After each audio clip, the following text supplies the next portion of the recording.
اور بنی اسماعیل میں جب آخری نبی پیدا ہو گئے تب کیا کہنے لگے پتہ ہے؟ کہتے نہیں، یہ غلط ہو گیا، آخری نبی تو بنی اسرائیل میں پیدا ہونے والے تھے، یہ جبرائیل نے شرارت کیا اور بنی اسماعیل میں جا کر کے نبوت جو تھی۔ کچھ تو یہ کہنے لگے، کچھ تو کہنے لگے وہ ہے ہی نہیں آخری نبی۔ لیکن کیسے انکار کرتے؟ قرآن کہتا ہے یعرفونہ کما یعرفون ابناءہم، اس رسول کو وہ ایسے پہچانتے تھے کہ اپنے بیٹوں کو بھی نہیں پہچانتے۔ ان کے بیٹوں کے صحیح ہونے پر بھی ان کو اتنا یقین نہیں تھا کہ ہمارا ہی بیٹا ہے یا نہیں، لیکن حضور کو دیکھ کر کے یہ یقین تھا کہ آخری رسول ہی، آخری رسول ہونے کی ساری نشانیاں انہوں نے جو پڑھی تھی وہ سب حضور کے پاس موجود تھی۔ اسی لیے تو میرے عزیزوں، جو صحابہ یہودیت سے اسلام میں آئے انہوں نے سب نشانیاں دیکھی۔ حضرت سلمان فارسی کی بات بتا رہا ہوں، وہ عیسائیت میں تھے، سالوں انہوں نے عیسائیت میں گزارے، اور انہوں نے بھی یہی سب باتیں سنی تھی۔ یثرب ایک علاقہ ہے حجاز میں، کھجوروں کے باغات کا جھنڈ ہے وہاں پر، آخری نبی وہیں آنے والے۔ تو یہ کہاں سے آئے تھے؟ سلمان فارسی عراق سے آئے تھے، مدینے میں آ کر غلام بن گئے، ایک کھجوروں کے باغ میں کام کرتے تھے برسوں تک۔ پھر وہ وقت آ گیا جب حضور پاک صلی اللہ تعالی علیہ وسلم مکہ سے ہجرت کر کے مدینے آئے تھے۔ مسجد قباء جہاں ہے وہاں 14 دن تک حضور قیام کیے ہوئے تھے۔ تو وہ باغیچے کا جو مالک ہے، سلمان فارسی کا جو مالک تھا، اس کا بھتیجا آ کر کے خبر دیتا ہے، چاچا سنا ہے ایک نئی خبر، یثرب میں ایک شخص آیا ہے مکہ سے، حسین چہرہ ہے، گلابی رنگت ہے، بولتا ہے تو لوگ سب اس کی طرف دیکھتے ہیں، اور وہ کہتا ہے کہ میں اللہ کا آخری رسول ہوں۔ یہودی کا بھتیجا اپنے چاچا کو ایک خبر دے رہا ہے۔ سلمان فارسی کھجور کے درخت کے اوپر بیٹھے کھجور کاٹ رہے تھے یا صاف کر رہے تھے، یہ خبر سنے کہ وہاں سے چھلانگ لگا کر نیچے آ گئے، جس کے انتظار میں تو سالوں گزار دیا تھا۔ کیا کہا تم نے؟ مالک نے ایک تھپڑ رسید کیا اور کہا تو غلام ہے، آقاؤں کی بات میں دخل اندازی مت کر، جا تو اپنا کام کر۔ لیکن ان کی بے چینی تھی کہ وہ اگر آخری رسول آ چکے تو میری زندگی کا تو مقصد یہی ہے۔ پھر انہوں نے وقت نکالا دن کا اور حضور پاک صلی اللہ علیہ وسلم کے پاس پہنچ گئے۔ جب رسول کریم صلی اللہ تعالی علیہ وسلم صحابہ کے ساتھ موجود تھے، دیکھیں علامتیں جو انہوں نے پڑھی تھی اپنی کتابوں میں، وہ سب جانچنا بھی چاہتے تھے۔ کھجوریں لے کر کے گئے اور کہا یا رسول اللہ یہ قبول کیجیے، یہ صدقہ ہے۔ حضور نے لیا اور سب کو بانٹ دیا، اس میں سے کچھ بھی نہیں کھایا، کیونکہ سلمان فارسی نے یہ پڑھا تھا کہ آخری رسول صدقہ نہیں کھائیں گے۔ ایک نشانی دیکھ لی انہوں نے۔ دوسرے دن آئے، پھر وہ موقع نکالا اور کھجوریں لی اور آئے، حضور سے آ کر کے کہا کہ یہ لیجئے، قبول کیجئے، یہ ہدیہ ہے۔ حضور نے خود بھی کھایا اور سب کو تقسیم کیا، کہا یہ کتاب میں موجود ہے، وہ آخری رسول ہدیے کو انکار نہیں کریں گے، تحائف قبول کریں گے۔ دو علامتیں دیکھی۔ پھر ایک دن، تیسرا دن تھا، رسول پاک صلی اللہ علیہ وسلم ایک جنازے میں تھے، تہبند تھی حضور کے، چادر تھی جسم کے اوپر۔ سلمان فارسی ایک اور نشانی دیکھنے کے لیے آئے ہوئے تھے جو کتابوں میں پڑھی تھی، کبھی حضور کے دائیں آتے، کبھی بائیں آتے، کبھی آگے کبھی پیچھے، پوچھنے کی یا کچھ بات کرنے کی کوشش کر رہے تھے۔ حضور صلی اللہ علیہ وسلم نے ان کو دیکھ لیا اور کہا سلمان آ جاؤ ادھر۔ ادھر بلایا، اپنی چادر ہٹائی اور کہا یہ مہر نبوت دیکھنے کے لیے آئے تھے۔ جو حضور صلی اللہ علیہ وسلم کے کندھوں کے بیچ میں ایک ایسا سفید نشان تھا جس کو مہر نبوت کہا جاتا ہے، وہ سورج سے زیادہ چمکتا تھا دونوں کندھوں کے بیچ میں، اور حضرت سلمان فارسی وہ دیکھنے کے لیے آئے تھے، اور حضور نے ان کے پوچھنے سے پہلے چادر ہٹائی اور کہا یہی دیکھنے آئے تھے۔ سلمان فارسی نے کہا میں تو ایک چیز دیکھنے آیا تھا، آپ نے دو چیز بتا دی۔ کیا چیز؟ میں تو مہر نبوت دیکھنے آیا تھا، آپ نے دکھا بھی دیا اور میرے دل کی بات کی خبر بھی آپ نے بتائی۔ نبی کو علم غیب بھی ہوتا ہے۔ اور سلمان فارسی نے کلمہ طیبہ پڑھ لیا۔ اسی سلمان فارسی کو آزاد کرانے کے لیے میرے آقا صلی اللہ علیہ وسلم نے صحابہ کے ساتھ مل کر کے 500 کھجور کے درخت لگائے تھے اور ایک باغیچہ دے کر کے اس یہودی سے آزاد کروایا تھا۔ یہ اللہ کے نبی صلی اللہ علیہ وسلم کے پاس وہ صحابہ جو آئے تھے یہودیت سے یا عیسائیت سے، وہ جانتے تھے حضور کو، لیکن یہ اتنی خطرناک قوم ہے جن کو اللہ تعالیٰ نے دلوں پر مہر لگایا، یہ یہودی جو ایمان نہیں لائے، اور یہ قیامت تک اسی طرح غضب میں رہنے والے ہیں۔ آج ان کا ابھار اگر آپ دیکھ رہے ہو تو شاید تاریخ پتہ نہیں ہوگی کہ کتنی ذلت کی زندگی بھی گزاری، کس طرح بھیک مانگے۔ آج یا اپنی تاریخ کو کہیں پر بھی سوشل میڈیا میں گردش کرتے ہوئے نہیں دیکھ سکتے، پابندی ہے پوری دنیا میں۔ ہٹلر کے قتل عام کے بارے میں نہیں بول سکتا کوئی، یہودیوں کو اتنا مارا تھا اتنا مارا تھا، نہیں، دنیا میں یہ بولنے پر پابندی ہے۔ ان کے کسی بھی پرانی تصویریں دکھانے پر پابندی ہے۔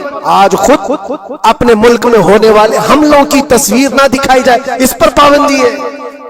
یہ تو تم کب تک عیب چھپاتے رہو گے؟ جہاں سڑن ہوتی ہے بدبو آ ہی جائے گی۔